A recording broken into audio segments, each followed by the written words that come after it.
Hello everybody, another week here, CyHawkThoughts. We're going to just kind of wing it today. Don't really have any plans. Last week we had a lot of fun. We had a lot of plans. That's great. I had a lot of fun going through those those rankings, and I think we're gonna dip back into some fun segments like that. Yeah. I think we did a good job. So do some more of that. So this week, we can definitely start out a little bit about the Iowa football program.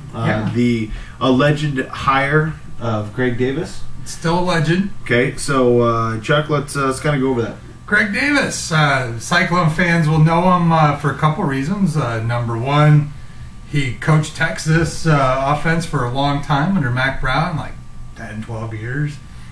Followed Mac from North Carolina. This year, he said he called it his redshirt year. He traveled around, like he was down in Florida, Tennessee. He was up in Ames. Spending a few days with each place, just trying to learn about offense. Little weird. He said he was picking brains. Well, yeah, I mean, he's an offensive guy, so maybe he's trying to reinvent the wheel. I think it's pretty cool if this turns out for Iowa. However, I know you've probably seen this. You probably have it over in the collection. But I get the feeling it's like, remember the Titans when the coach comes in, the Caucasian coach, he's like, hey, I got some plays that helped us win the city championships and trick plays. And Denzel's like, we don't need trick plays. Yeah. And I think that's what's going to have to do is, he's got, come in, and I think all Kirk will say, as long as you have the bubble screen left and bubble screen right, we're going to be fine. Yeah. Well, he did win a national championship. Yeah. Granted, he had a quarterback by the name of, I believe, Vince Young. Something like that. To help him do that. That system worked really well for him because, I don't think they ran what we all know today as the spread. Obviously, when Vince had the ball, they let it fly a little more and kind of, were the shotgun a little more just to utilize his mobility. But this is a guy that's going to come in, and I think he's going to respect Kirk Ferentz's wishes, and he's gonna do what Kirk wants him to do. But if he can bring in a quarterback like a Vince Young, or the closest thing Iowa's had is Brad Banks. It could look very similar to 02 Iowa with Brad Banks, and hey, that was all right. Those results worked out pretty good. Iowa State fans would say that. Iowa fans would still agree as well. No, I like the hire. I think you've got a premier school in Texas, so the guy knows what it takes to win. Yeah, he's been around a winner, being Mac Brown. Yeah, so good pickup. Still a legend, but good pickup for Iowa. Yeah. We'll see what happens, but I think it'll help all the way around. Future recruiting, coaching, and just some new blood. Nothing wrong with that. Another big Iowa story last night. What got into your boys? Or was it two nights ago? What's that? Basketball? Yeah. Sunday night. Oh, yeah, okay. Yeah. I just started. Never mind. You don't want to hear my story. Yeah. But anyway, no, Sunday what's going on with your boys? It's at home. Mel Samba Sabi. They are showing some definite patterns. When not a lot's expected of them, or when they play someone who they really did bad against, they get challenged, they come back. When they played really bad against Michigan State, they came back, they played better. Not against Michigan State, but their next opponent. They played better. Minnesota, I believe it was, they beat them. Indiana embarrassed them, one of the worst performances of their year. You had made a comment earlier that Zeller was still dunking on Iowa. He still is. He's still I don't know. Assembly Hall flushing on Iowa. It's terrible. But Iowa got some revenge. Matt Gatens was awesome.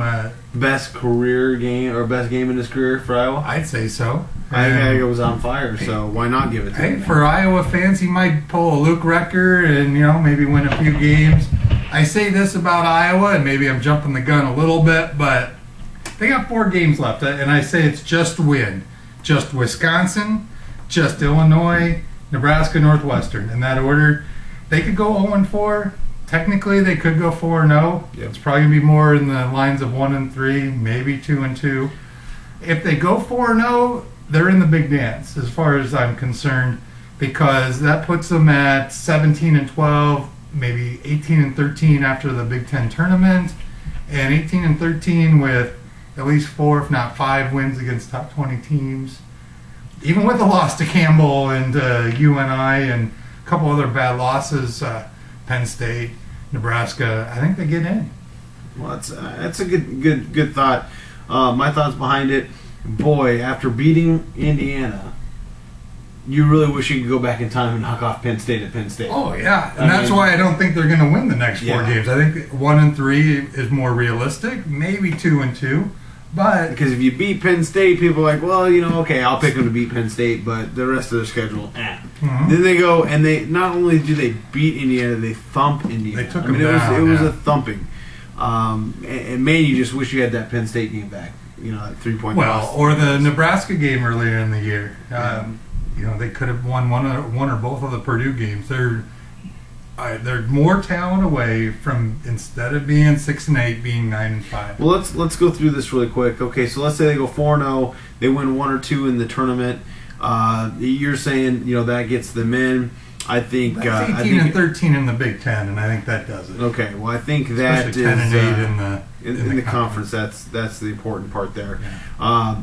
Best thing that's happened to the Big Ten this year in terms of someone like Iowa sneaking in on the bubble is how bad the Pac-12 is. Oh yeah. They may only get 2 teams in. And that's out of 12 BCS. League. It's a very weak conference. One thing that Iowa can't afford to have happen is have Creighton or Wichita State or a team like that not win the Missouri Valley. Absolutely. You can't have a team sneak in there, which it is possible. If UNI, Drake, anybody, Colt Ryan goes off for Evansville. Does the WCC have a tournament? Yeah. Okay. If a team other than Gonzaga and St. Mary's wins, there's another one. So there's a few of those leagues out there that would. And they got San Diego State, so they. That's West Coast Conference, or is that maybe not? You can probably tell me. That's probably not. That's probably WAC. I think that's WAC or Mountain West or something like that. Oh, Mountain West. Yeah. So there's still some scary things for some bubble teams. Wherever Wyoming is at is where San Diego State's at. Okay, that's all I know. Well, let's just hope that the Missouri Valley in some of these conferences. Well, for that sake, the Murray State wins there. Yeah, the BCS conferences. You want one of the top 5 that are already probably going to be in to win North it. Carolina, Kentucky, take care of business. That narrows when you're in a smaller conference that's only supposed to get one to like a Murray State. Yeah. Or like a Long Beach State, or I guess they're still technically on the bubble, but I think they should. They should be in. Good stuff out of Iowa. I was very, very excited to see them kind of. They're only as good as tomorrow's game now, but we'll see how that goes. A couple things on the Iowa State side before we close out today. Obviously tonight we're playing Texas Tech. Probably should be a winner. Gotta win that. Gotta win it, and guaranteed tournament. If for some reason they lose it and then they can't get 1 or 2 of the next games, I don't want to give anyone any.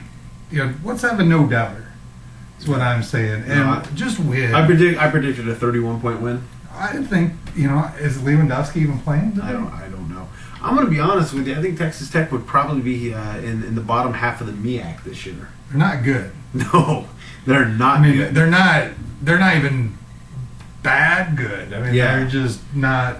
They're good. I think is the quality of wins that Oklahoma had over Kansas State twice. How does that happen? Kansas State beats Missouri twice. Oklahoma beats Kansas State twice. It is all about the matchups. The one thing that Oklahoma will look at and will have the biggest eyesore on the schedule is going to be that loss to Texas Tech. That's a tough loss to have. No other team in the Big 12 looks like they're going to lose to this team, and Oklahoma has had that loss. So we need to take care of business. It's at home. We spanked them by 24 at their place. I'm seeing something around the neighborhood of 30 tonight. It'll give Boo Boo some rest, Melvin some rest with that shoulder issue. And then we play, which looks more like a huge game this weekend with Kansas State at Kansas State. Kansas State probably the team of the week, for or at least in the last week. they'll probably have to be the team of the week in the nation. Knocked off number 10 and then knocked off number 3 back to back. And the most impressive part is both of those were on the road. Yeah. So Frank Martin, good coach. Yeah, that's a great 2-game stretch there. He has a short shelf life as a coach, I think, because I think sometimes he'll get tuned out, but he's a good coach. Yeah, they're physical and they're a matchup nightmare, except if you're Oklahoma.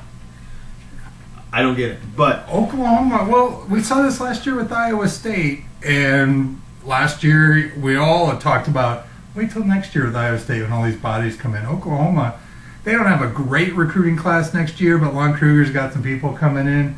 They don't really graduate anybody, and they're just going to be better. And they're like, in my opinion, like Iowa State last year. Iowa State had some matchup created.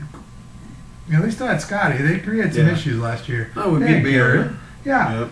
So, and they were a matchup nightmare last year. They're even obviously much better this year, but still. Yeah, and I mean, I would say if we win tonight, even if we lose the next 3 after that, which we're going to hope we're not just going to. win tonight. But if we win tonight, we lose the next 3, and then we still end up, let's say we even lose the first round game against Kansas State in the Big 12 tournament, we're probably still in. Tonight, win 10 in the Big 12. Yeah, once we win tonight, we're going to be in. So that's 10. We're good. Granted, I would not want to go 0-3 and then lose in the Big 12 tournament because now you're probably looking at like a play-in game at 13 or something like that. Oh, you think so? If we go 0-4 to finish out. Oh, you still got 20 wins. I don't know. Well, let's just not do it. Yeah, let's just win, catch another somewhere, potentially Baylor, make it good. Yeah, so I've been looking at the standings a little bit here. Iowa at this point in time finds itself in looks like your seventh place in the Big Ten. Man, it hurts so much having those losses to like Campbell and because they sucked. Because right now they're still not good. I mean, Iowa's in that position where if it wins 5 straight, it could be looking at NCAA, but they're so close right now to potentially not even make an NIT with a few losses. Oh yeah, they could very easily be 13-17 at the end of the year. It's unfortunate that they didn't get some of those early easier tasks. So absolutely, so they're sitting in 7th right now. Iowa State, I think we pretty much wrapped up the 4th spot. Obviously it's scientifically still anyone's get there. But I think we there's a good opportunity for Iowa State to wrap up that number 4, which gives us the bye. But of course, the top 6 get the bye in the new format. Right. But things are coming together for both teams. So is that a date with K-State? I think it would end up being a date with K-State. Yeah, that'll be a great crowd because they'll bring folks. Iowa State, will bring folks. That's gonna be an awesome first round game. That's a tournament style game, NCAA tournament style game. Yep, it is right off the bat. And then once you finish that game. You're at that point. I believe you're looking at the. You're going after Missouri or Kansas in the number 1 seed. So it's going to be a tough tournament, but it's always a tough tournament. Yeah, that's never going to change. And then that's the way both teams are looking at it right now. I do just have one quick thing to point out to you. You said last week you're not sold on Jeremy Lin. He's had a few more games. Sold or not sold yet? Still not sold. Still not sold. All right. We will let you know the Jeremy Lin saga in terms of... I hope he does All-Star Weekend because he may never get back. You just never know. I know he's tired. Still do All-Star Weekend. All right. So, Jeremy, he's still not sold on you. Put in a few more good games. We'll see if he changes his mind. That'll wrap it up for today's show. Cut down on turnovers. I'm Steve Myers. This is Chuck Utek. Where can you find us real quick? At caffeinatedthoughts.com. You can watch the show. Also, send us an email or a tweet. Both of them, CyHawkThoughts. Email at Yahoo or at CyHawkThoughts for Twitter. Awesome. Have a great evening, everybody. Bye-bye.